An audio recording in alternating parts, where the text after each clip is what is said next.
I'm John Waddington. And I'm Di Waddington, and we live in Warriewood, and we come to the 9:30 service. Yeah, we knew straight away that this was supposed to come. We felt very happy, and we're blessed by the teaching that we get here, and are amazed at what's been happening over this COVID time, and love the devotions. We listen to those every morning. We listen to every one of them.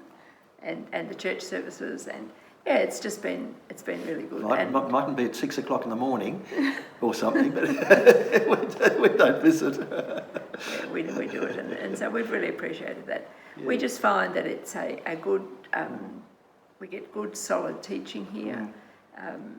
The people are friendly. It's been good. My great-grandfather was an Anglican bishop, and many of his descendants became ministers and also were missionaries in China and Africa. My grandfather was killed in the First World War when my mother was 12. My parents didn't attend church. My grandmother lived with our family for the last 20 years of her life, and she was involved with the Christian Science Church, and took my sister and me to Sunday school when we were young. I always felt threatened by their beliefs, though, especially by the fact that their beliefs included refusing medical intervention. And this caused a conflict with me, as my father was a doctor and my mother was a nurse. During Sunday school, I was regularly chastised for my lack of knowledge of their beliefs.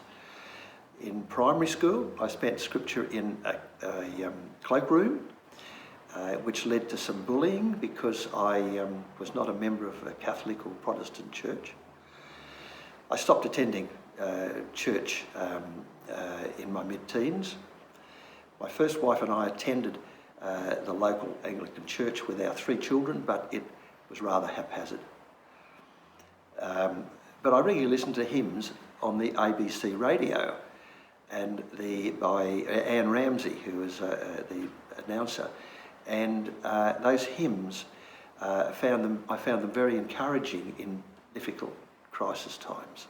It wasn't until I met Di that she influenced me to return to church on a more regular basis, which has led to a deepening of my Christian beliefs. Because of my history, I still struggle with expressing my Christian faith with others. I think the reason for that is that in my early years, there didn't seem to be a lot of religious people that we had contact with, and I had to keep anything that I felt about my beliefs quiet. That's probably the crux of the matter, really, and I've never been able to say that since, never been able to extol what I feel. Very different. I've got a very strong Christian heritage. I can trace it back several generations. So I was raised in a Christian family. We went to church 11 o'clock in the morning, 3 o'clock for Sunday school, 7 o'clock at night, every week. So very different. I was about 10 when I became a Christian.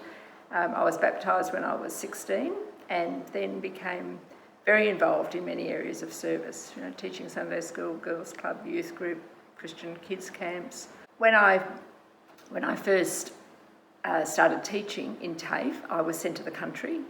Wasn't an option, it was a necessity. And I spent 12 years working in various country towns. I was single, and so in that era it was thought that single girls didn't have any possessions, so very easy to move from one location to the other. So in those 12 years I had 9 different locations all around the state. So that made it very difficult for me to find friendships, lasting friendships. It does make you rely more on your Christian faith and knowing that God was always with me. I was 46 when we married. I'd always wanted a family, wanted to get married. I have 5 younger siblings, and they had all married and had children, and so that was a source of pain for me. It wasn't easy, but you just have to keep going, I suppose. And you do. I just decided that I was going to be the best auntie I could be to my nieces and nephews. And I always prayed that I'd be the person that they could come and talk to when they couldn't talk to their parents. Some of them call me their second mum, and they never forget me on Mother's Day either, which is a really nice thought. And of course, now that I'm married, I've scored my family. I've got 3 stepchildren who are married, 7 grandchildren, 14 nieces and nephews, which I've always had, and then we had the privilege of looking after 37 foster children. So I had my share of being a mum, I guess. Yeah.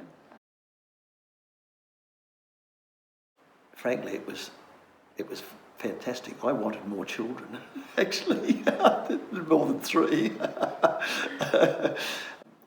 They're all ages between, from 0 to about 5 or 6.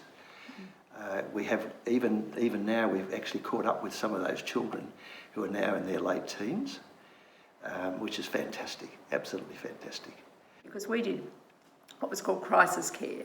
So we could get a phone call and have a child within a couple of hours.